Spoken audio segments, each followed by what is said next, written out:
Welcome everyone, and thanks for joining us. We're doing this live stream on ChatGPT with the Notable plugin. I'm Elijah Meeks here at Notable. I'm being joined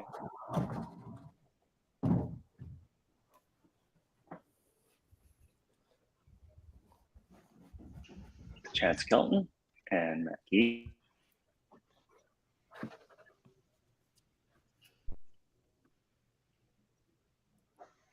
Or maybe not. Maybe we'll start with Matt. I think Chad might have. Sorry.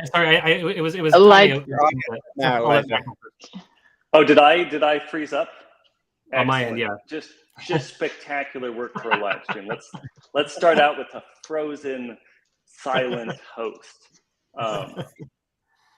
Several of us from Notable, Kyle Kelley, Chief Architect, myself, and Noel Cothran, who's a front-end dev. Chad Skelton, Matt Gee are joining us. You've been using the Notable plugin a bit. So I'll let you two introduce yourself. We'll start with Chad. Hi, thanks, Elijah. So my name's Chad Skelton. I'm a former data journalist from the Vancouver Sun and now a teacher. Teach journalism and data visualization at my home university, Kwantlen Polytechnic University near Vancouver, and online through the University of Florida. And I've just been playing around with the Notable plugin, having a lot of fun with it. Put a few things on YouTube. My kids finally think I'm cool because I'm a YouTuber. And yeah, so happy to talk about what I've found neat about Notable. Yeah. And Matt. Hi, everyone. I'm Matt Gee. I'm the CEO and chief data nerd at Bright Hive. And, we've been using Notable both in our hiring process. I'm going to share a little bit about that, as well as working with the plugin on our core platform itself. So just really love the experience I've had so far, and I've learned a lot, and excited to talk with other members of the community. That's great. So before we jump into examples and talking about why we love the plugin, I want to give a little bit of room for Kyle, because Kyle was the first one who saw this coming. Like, I saw ChatGPT and I thought, well, this is fun. I'll go play with this AI and find out what it thinks about theory of knowledge. But Kyle, how was it that you said, no, this is the tool for making data-driven documents? Oh, yeah. So, so I'm Kyle. I'm a Notable as well. And I've worked with notebooks for like roughly 11 years, as in like literally developing on them. But I think before that it was, through the lens of Sage and Mathematica and kind of all the precursors that led to today. And I remember last year I was playing with the models that were originally out, the GPT-3 models before we had ChatGPT.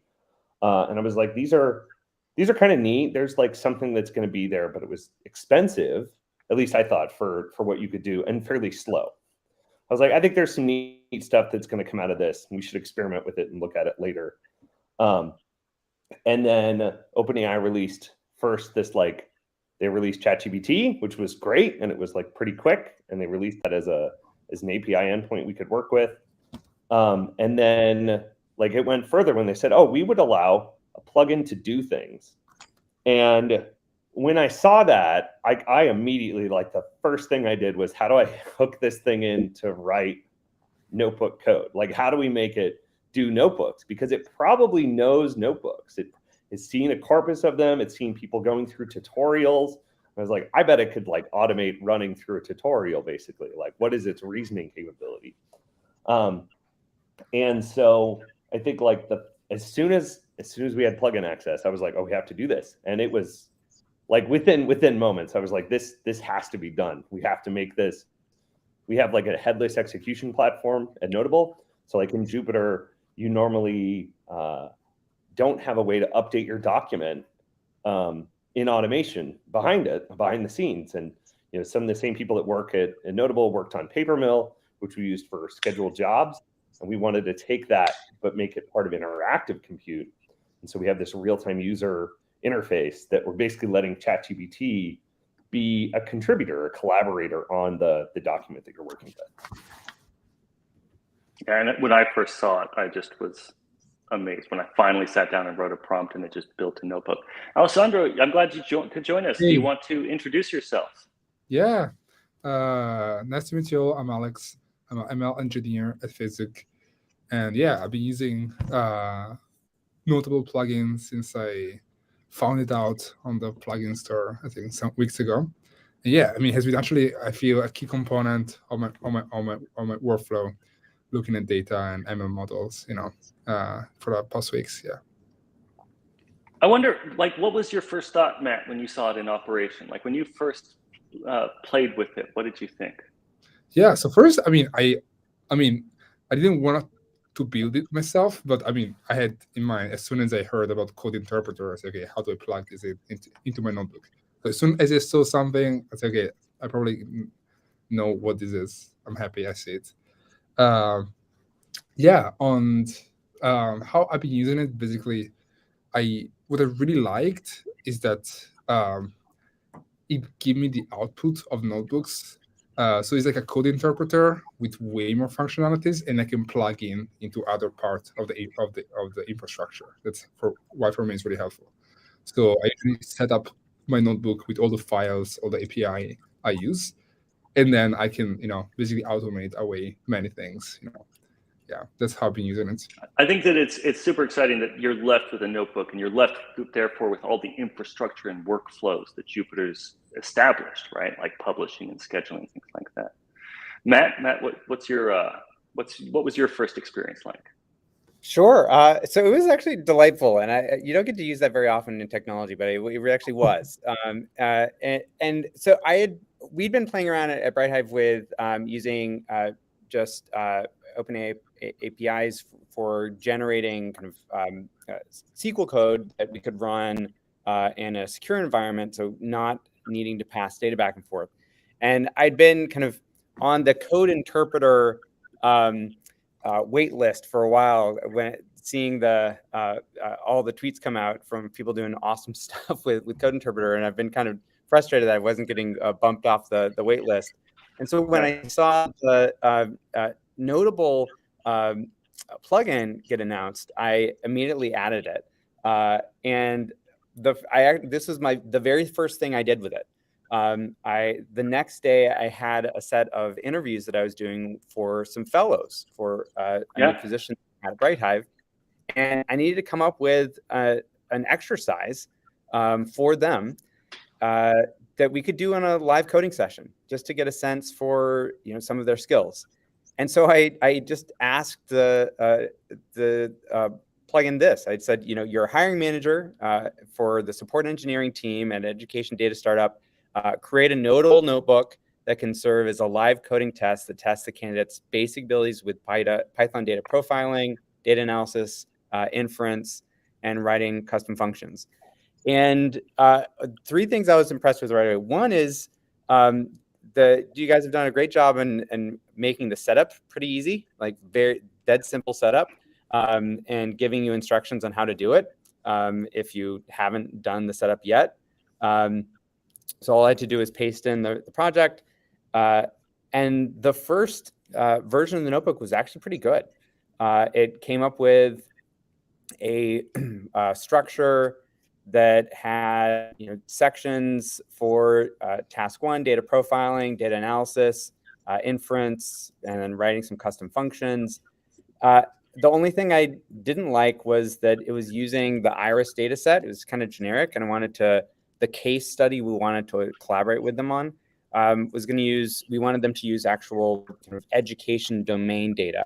So I said, can you do the same thing, but use this particular data set from the college scorecard, which is put out by the Department of Energy or Department of Education? And it did. It updated the whole notebook and created a pretty good collaborative test. So my first experience was really fun. Well, I think that what's particularly interesting, Matt, is we've just rolled out the feature where it can read the notebook and rewrite it.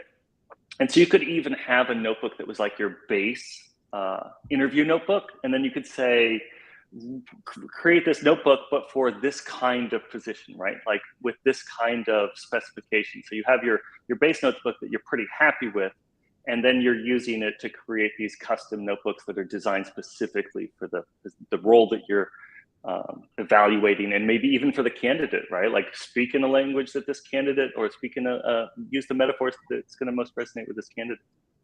Noel, you've been on the inside here at Notable and seen all of this stuff happening as it's been happening. What's been your experience with using the plugin? Yeah, I think maybe I'm unique amongst software engineers that I was very hesitant and like skeptical about why anybody would want to use ChatGPT to do anything, you know. So Kyle's been on the train pushing it for a while, and I've kind of just been in the background. But once we got this plugin, right away, one of the first things I did was like, I'm coding something in the UI that deals with our outputs and how they display. And so I'm asking ChatGPT, make me some test notebooks. So it's already making my job easier, where it's making test artifacts for me so that I can test my work at Notable. So that's kind of like a meta use of it. And then as kind of a beginner in data science, I've found it just revolutionary for learning how to do data science, what are the possibilities. So I'm obsessed with color. What you see now is my screen. And I'm like, I want to analyze color data, but I don't have any clue where to even start with that. And so I really loved ChatGPT's 5 things that I could possibly analyze. And I never even thought of some of these things, like color and nature, right up my alley.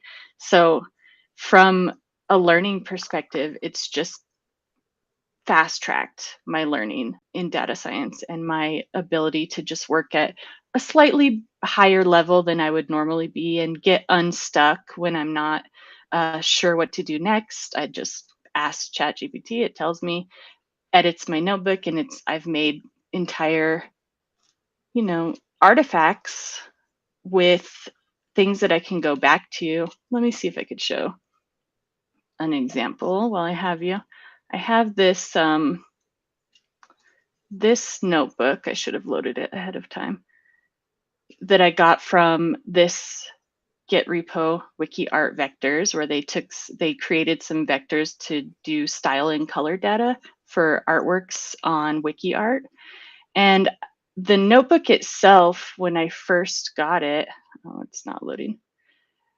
I'm looking at this and I'm not a math person, and I'm just like, I have no idea what all of these functions are for and what are they doing and what are they telling me. And so I sent the link to ChatGPT, had them edit a version for me, and they told me what each of the function definitions is about.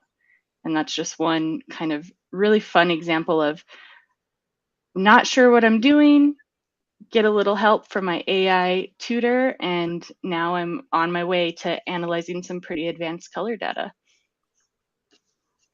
I think that, I mean, I was just doing an example. We just released a video, I guess, Chad and I being the YouTube stars in the room. I have to advertise our new YouTube video, because what we have heard over and over again is, how do I get my data into ChatGPT? So we released a video showing you how to connect to JSON, CSV, BigQuery, Snowflake, Excel, Postgres, raw text. When I was editing the raw text, which was the text of Hamlet, I told it, after it had run through a few things, to visualize it for me. And it said, hey, you can't visualize some of this stuff. Like, some of this stuff isn't for visualization, which I didn't appreciate hearing as a data visualization person, but also I understood that. And I love that moment when ChatGPT becomes opinionated, right? Because it does help me to understand things better. And also, you know, I think that I like it when it pushes back a bit, because it does teach me, or at least challenge me to think more deeply about things.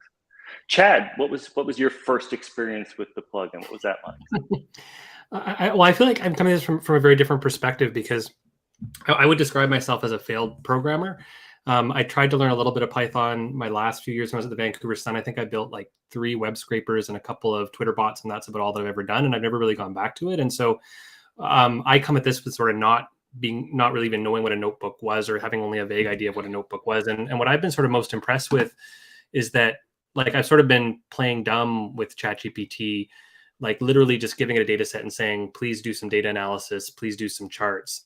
And I've been sort of surprised at how good of a job it does at sort of picking out some of the most interesting trends in the data set, like looking at when bikes are most likely to be stolen and things like that.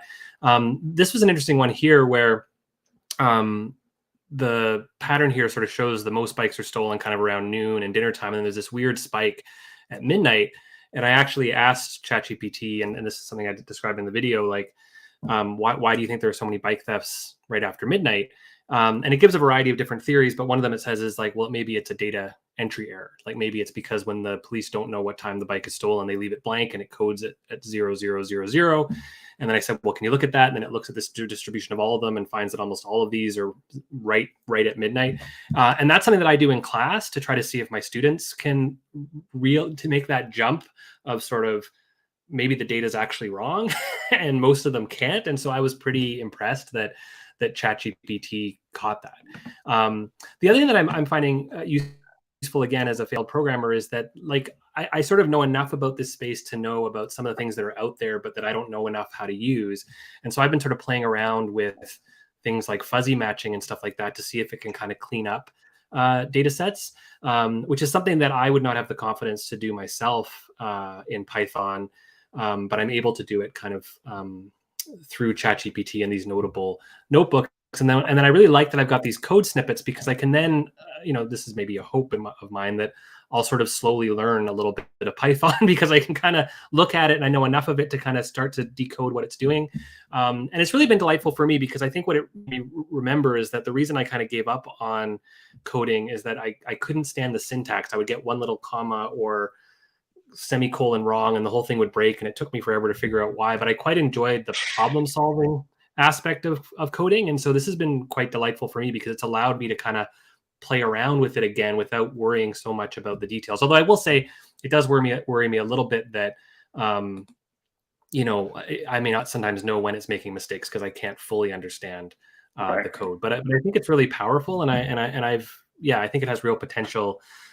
Even as sort of just a first step, if you're going to do your work in Tableau or Power BI or something like that, just to sort of say, hey, like, look at my data, and it might surface things that you might have missed otherwise, right? Like, so yeah, I've been pretty impressed at what it can do. Again, often with very, very minimal prompts. Like literally, I think my first YouTube video is 20 minutes, and all I'm doing is please analyze this data and make some charts. And then when it stops, I'm like, more charts.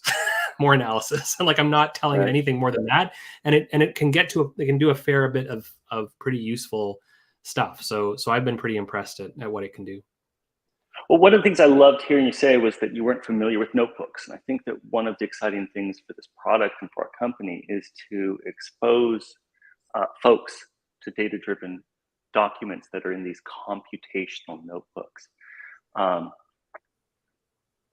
Computational notebooks have been around. They've been used by data scientists. They're highly associated with doing data science. We've got Alex here. He's a data scientist doing ML. He's like a classic notebook user. But what we've been hoping for is that more people could pick up notebooks and use notebooks for more tasks, for data exploration, data communication, and so on. Kyle, we have a question from the chat that's probably best answered by you. How many people together created this plugin? And first, before Kyle gets into the full answer, I want to say there were a cast of thousands, right? Because it's trained on all of the notebooks that have ever been written that were publicly accessible. Yeah. So I think, and I'll say this is like a general statement on like plugin development. It's not like the plugin is one piece that is the rest of what makes like the Notable platform. Like how do you use notebooks? How do you expose data connections? All of that. Like the plugin itself started with a tiny team of like 2 people that were like, would this be a good, you start off in the prototype and then you start productionizing, and DevOps leans in and helps with support, and everybody's kind of adding on. And so like, to me, the whole company created this plugin over time. Like we created a platform for doing headless execution of Jupyter notebooks, and then exposed it to the world. And then the plugin was just like a perfect, like, oh, this meshes exactly with that. That's the plugin aspect. But I mean, obviously, when you get in and you're asking these questions, and the reason that it knows so much is that there's all this open source that's been developed on over years, from the NumFocus /PyData stack of pandas and matplotlib and and all the Python syntax and all the tutorial, everything that's been out there about what you can do with open source tools for Python and visualization and data cleaning and all of that, it's all out there.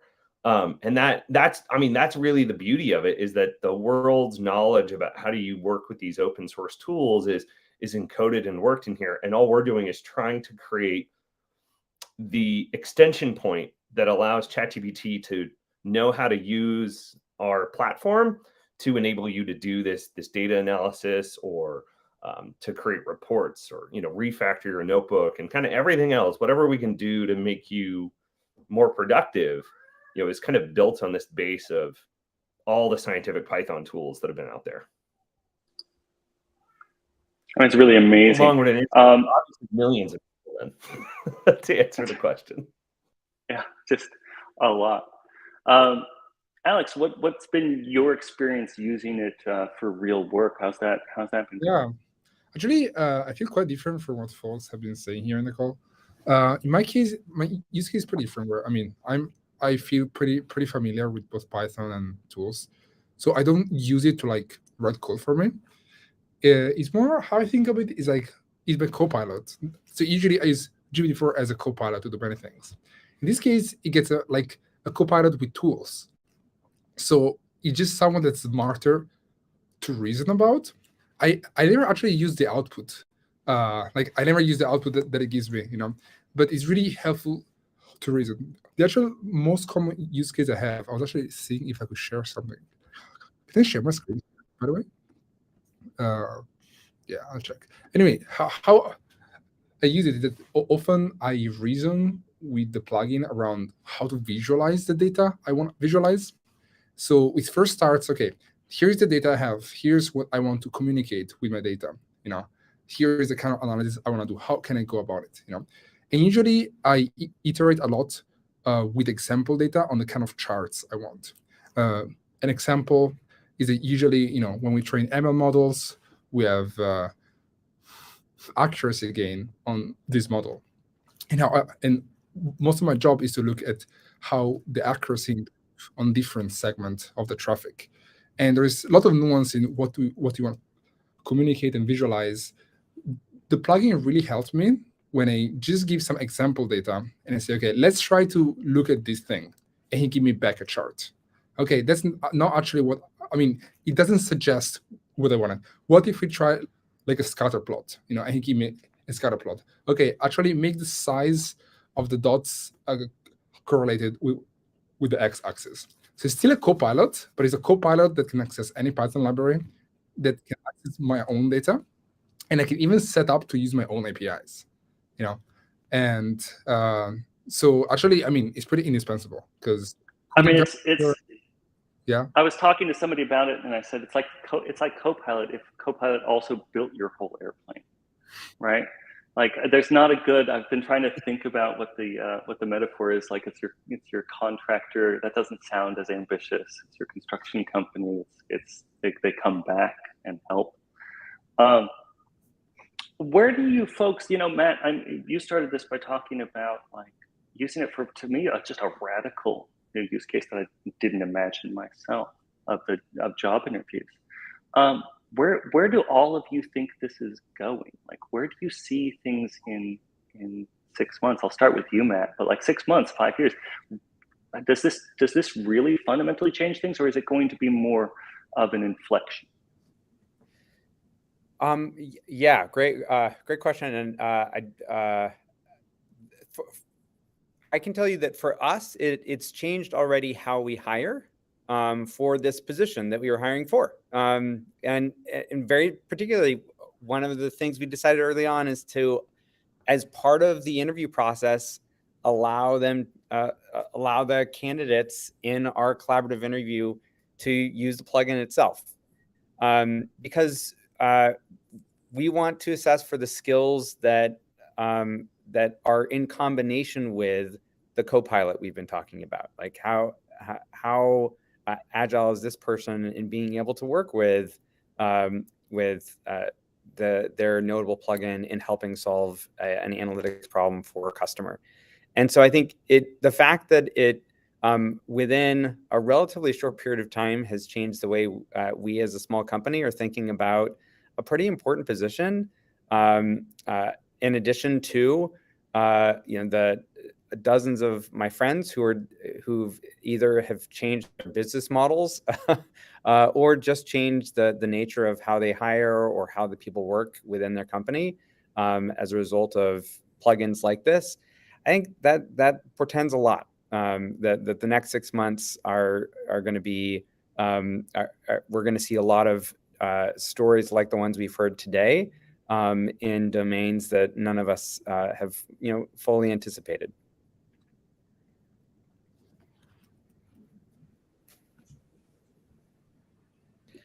Elijah, you might still be on mute. Yeah. Technical problems. It's just lovely. I'm just having a great time not using sound properly. Maybe ChatGPT can help us out with that too. We've got a comment about transitioning to data science, and they're using the plugin with Kaggle and UCI data repository. And it feels like cheating, right? Like this idea of, we had actually talked about, do we create like do we enter into every Kaggle competition with this? What do we, what does this mean for those kind of competitions now? It plays off of what you're saying, Matt, about the interview process, but also sort of the changes in work practice. Chad, do you see much of this affecting, data journalism? Do you think that that's going to get deeply into that realm soon, or have you heard anybody using this or things like it, like code interpreter in data journalism practice? Not a lot yet, although one of the Canadian data journalists I know, Roberto Rocha, early on in ChatGPT was using it to try to sort of clean up some data sets, like having a list of companies and having it kind of standardize them and things like that.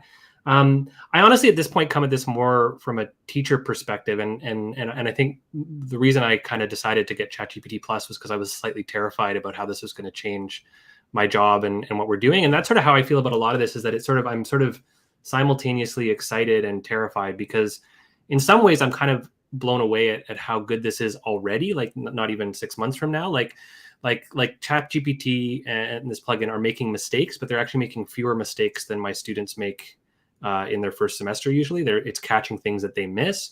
What I worry about is those students then hopefully become better and can catch those mistakes. And I do worry about what's going to happen if this is kind of integrated into Power BI and Tableau and all these kind of things in Excel, and people never get to the point where they actually know how to do it themselves or know how to catch the errors, because it's so easy to just let the AI do it. And I don't know how we're going to deal with that, or if it'll completely change workplaces, and that you'll have a bunch of people making the basic things with AI, and then a fewer number of people that are reviewing it to make sure it's not filled with errors. So it's hard to sort of see how this is going, but I do think it's really going to fundamentally change things.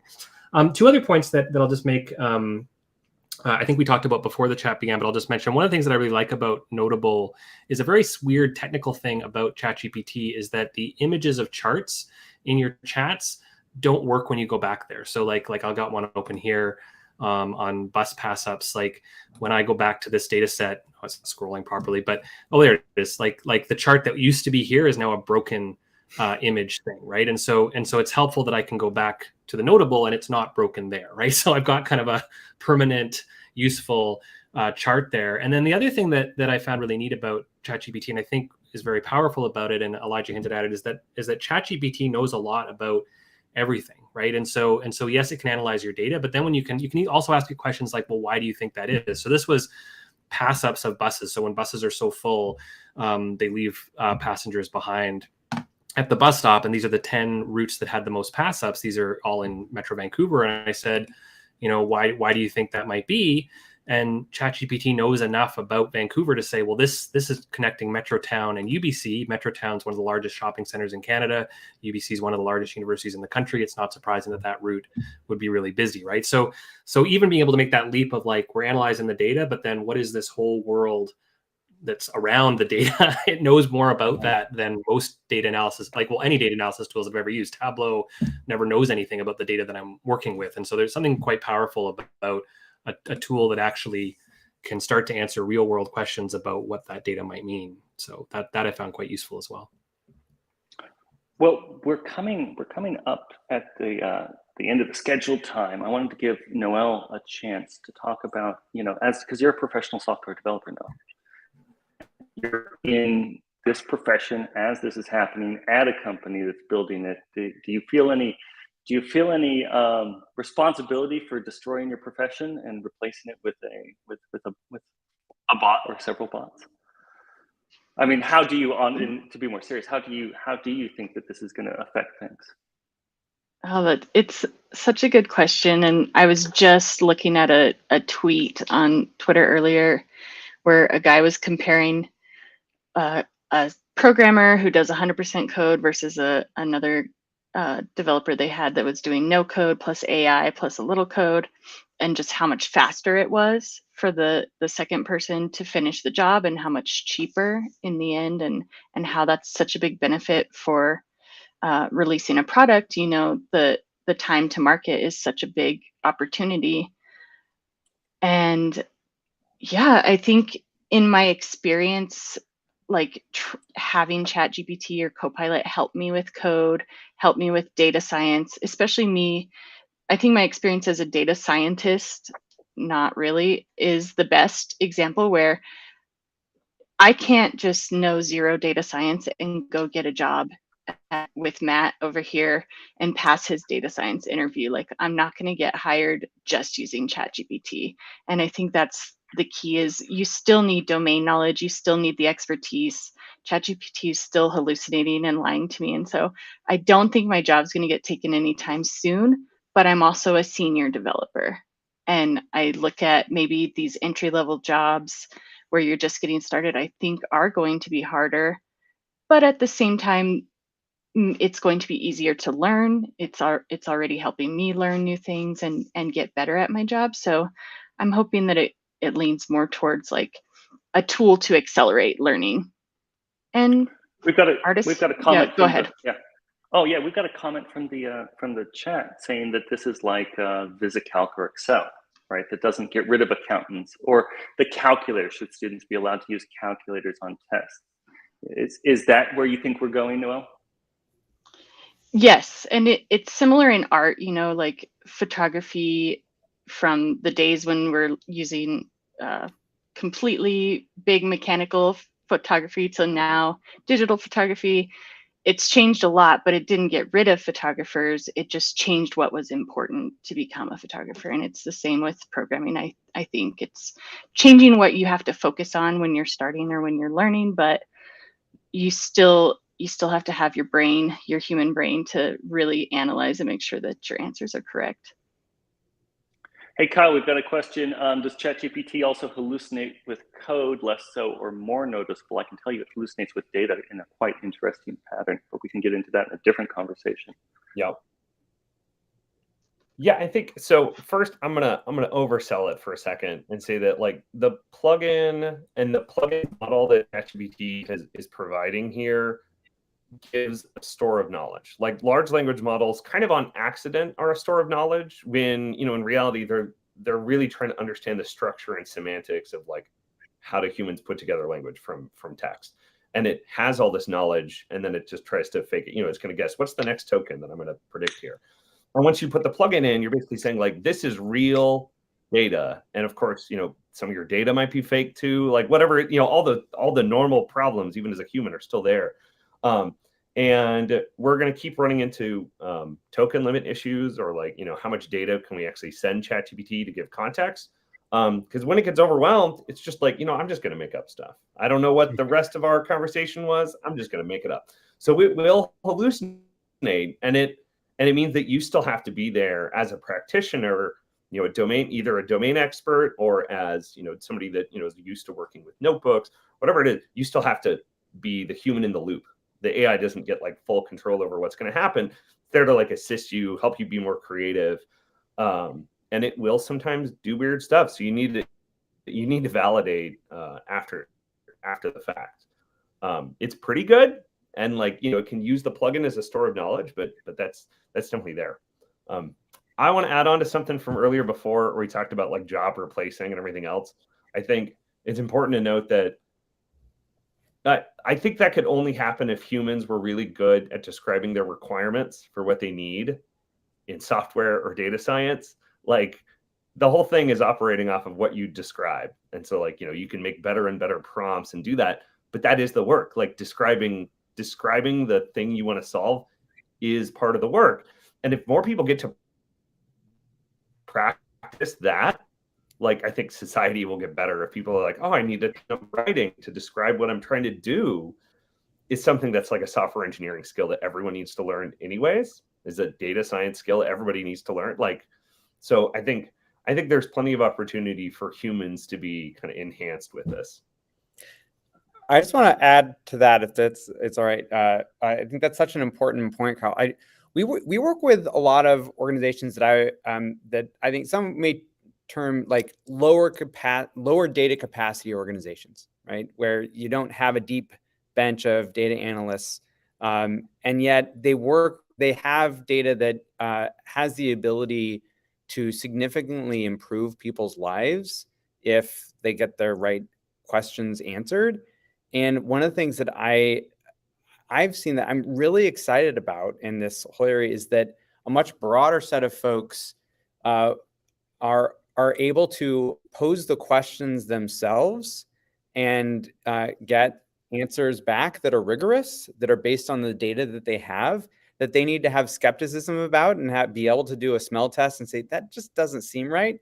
But all they have to do is be really good at posing the question and have a good enough filter to be able to say, I can tell when something's BS or not.